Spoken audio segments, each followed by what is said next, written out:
एक समय की बात है, एक छोटे से शहर में एक प्रसिद्ध कॉलेज था जिसका नाम शांति महाविद्यालय था। यह कॉलेज अपने उत्कृष्ट शिक्षा के लिए जाना जाता था, लेकिन इसके पीछे एक भयानक राज छिपा हुआ था। कॉलेज के पुराने भवन के अक्सर अजीबोगरीब घटनाएं होती रहती थीं। यानी कि जो कॉलेज था उसमें अक्सर ऐसी घटनाएं दिखाई देती थीं मानो जैसे उसमें कोई भूत प्रेत का साया हो या फिर उसकी दीवारों से कोई ऐसी चीज चिंगाड़ रही हो जिससे पैरानॉर्मल एक्टिविटीज़ का महसूस होने का चीज़ें वहाँ पर दर्शाती थीं। कई छात्रों ने रात के समय अजीब आवाज़ें सुनने और एकदम अजीब बिहेव से साए देखने की बात भी टीचर्स को बताई थी कि अक्सर हम लोग यहाँ पर अजीब अजीब आवाज़ सुनते हैं और ऐसा लगता है जैसे कोई साया हमारी छत पर घूम रहा है, या मानो जैसे हमारी खिड़की के बाहर खड़ा हुआ है, या मानो जैसे हम लोगों के पीछे ही मंडरा रहा है। लेकिन कोई भी इस बात पर विश्वास नहीं करता था, क्योंकि कोई भी नहीं चाहता कि उनके कॉलेज का नाम खराब हो। टीचर्स एंड प्रिंसिपल बच्चों को धमकाकर बोलते थे कि ऐसी अंधविश्वास जैसी बातें कॉलेज में तुम लोग ना फैलाओ, क्योंकि हम नहीं चाहते हमारे कॉलेज का नाम बदनाम हो। मानो जैसे कि प्रिंसिपल सब कुछ जानता था और जानकर भी वो कुछ भी बच्चों को नहीं बताना चाहता था, क्योंकि सभी यह बात जानते थे कि अगर इस चीज़ की कल्पना किसी को हो गई या फिर इस चीज़ की बहक भी किसी को हो गई तो इस कॉलेज में लोग आना पसंद नहीं करेंगे। फिर एक दिन ऐसा हुआ कि कॉलेज में एक दिन रोहन आया और रोहन ने इस रहस्य को जानने के लिए अपने दोस्तों को इकट्ठा किया। और रोहन ने अपने दोस्तों के साथ साहसी से, जैसे कि वो लोग रात में ऊपर जाते हैं और वहाँ पर भूत प्रेत का पता करने की कोशिश करते हैं, तो रोहन को अजीब एक साया दिखता है जिसके पीछे रोहन भाग रहा होता है, मानो जैसे रोहन को कोई अपनी तरफ खींच रहा हो। रहस्यमय बात ये थी कि रोहन हमेशा से ही एक बहादुर और साहसी लड़का रहा था, जिसको हमेशा से रोमांच के लिए तत्पर रहता था। उसके दोस्त सृष्टि और समीर ने भी इस विचार में रुचि दिखाई। उन्होंने तय किया कि वे कॉलेज के पुराने भवन में रात बिताएंगे ताकि वे उस भूत के रहस्य का पता लगा सकें। जैसे ही रात का अंधेरा बढ़ा, तीनों दोस्तों के अपने इकट्ठे किए और कॉलेज के पुराने भवन की ओर बढ़ दिए। भवन का वातावरण बहुत ही डरावना था, क्योंकि चांदनी रात थी और चारों तरफ कोई नहीं था, घंघोर अंधेरा। लेकिन रोहन इतना ज़्यादा साहसी लड़का था कि किसी का भी नाम लेते हुए बस आगे बढ़ दिया और अपने दोस्तों को अपने साथ लेकर चल दिया, क्योंकि रोहन कभी भी ना ऐसी चीज़ों से डरा था और उसे विश्वास था कि ऐसी चीज़ें कुछ भी नहीं होती हैं। जैसे ही रोहन आगे बढ़ने के लिए अपने पैर बढ़ाता है तो वह अचानक से देखने लगता है कि वहाँ पर एक पुरानी पेंटिंग पड़ी हुई है और वहाँ की ज़मीन पर अजीब से पुराने जाले पड़े हुए थे और अजीब सी धूल दिखाई दे रही थी।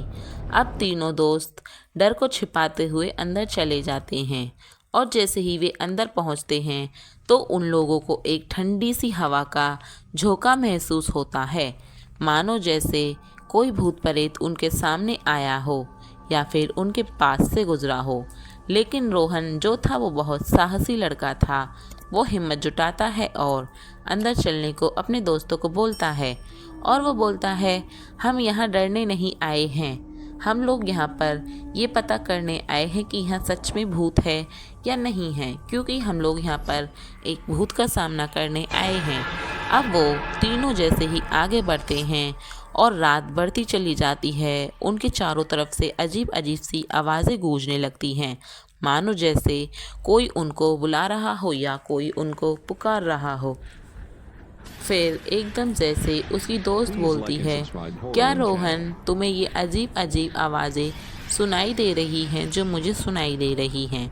रोहन कहता है कि हाँ, आवाज़ें तो मुझे भी सुनाई दे रही हैं, पर ये आ कहाँ से रही हैं? अब वे लोग एक गहरे कमरे की ओर पहुंच जाते हैं। कमरे में एक पुरानी टेबल और कुर्सियां रखी थीं, जैसे ही अचानक वो लोग दरवाज़ा ज़ोर से खोलते हैं तो उनके ऊपर एक जाला आ गिरता है, जिसे देख वे तीनों डर जाते हैं, मानो जैसे उनको एकदम से किसी ने चौंका दिया हो। अब यह है कि रोहन जो होता है वो बोलता है, ये कुर्सियाँ किसकी हो सकती हैं और ये पुरानी टेबल जो है यहाँ पर कौन रहता होगा और कौन पढ़ता होगा। फिर अचानक कमरे की दीवारों पर अजीब सी हलचल होने लगती है, जैसे मानो वहाँ कोई गूंज रहा है या फिर कोई चल रहा है। लेकिन रोहन कहता है, डरने की कोई ज़रूरत नहीं है, मैं तुम लोगों के साथ हूँ ना। तो उसके दोनों दोस्त साहस जुटाते हैं और रोहन के पीछे आगे खड़े हो जाते हैं।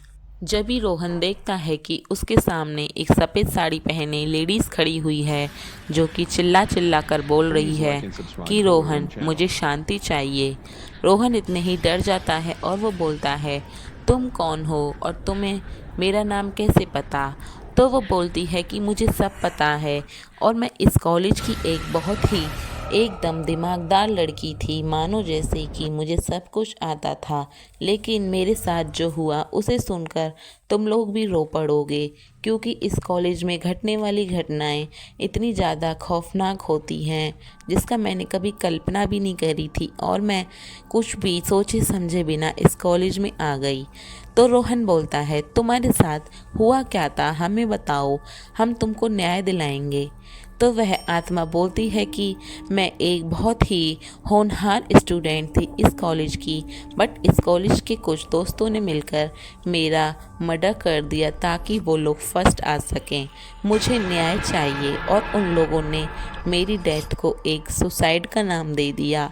उन लोगों ने मुझे ऊपर छत से गिराया था और मैं आज तक इस कॉलेज को छोड़कर नहीं जा पा रही हूँ, क्योंकि मुझे जब तक न्याय नहीं मिलेगा मैं यहाँ से नहीं जाऊँगी। रोहन बोलता है, हम तुम्हारी इस बात को पूरे कॉलेज तक फैलाएंगे और तुम्हें न्याय दिलाएंगे, बट तुम यहाँ से फिर उसके बाद चली जाना। वो बोलती है कि मुझे जैसे ही तुम लोग आज़ादी दिला दोगे मैं यहाँ से चली जाऊँगी और मुड़कर कभी नहीं आऊँगी। तो रोहन अपने प्रिंसिपल के पास जाता है और वहाँ पर उसके साथ घटी सारी घटना बताता है, और प्रिंसिपल भी उन बच्चों को फिर सज़ा दिलवा देता है। इस तरह से यहाँ कहानी ख़त्म होती है। और वीडियो अगर आपको अच्छी लगी हो तो लाइक करके जाना एंड मेरे चैनल को सब्सक्राइब करके जाना। जय श्री राम।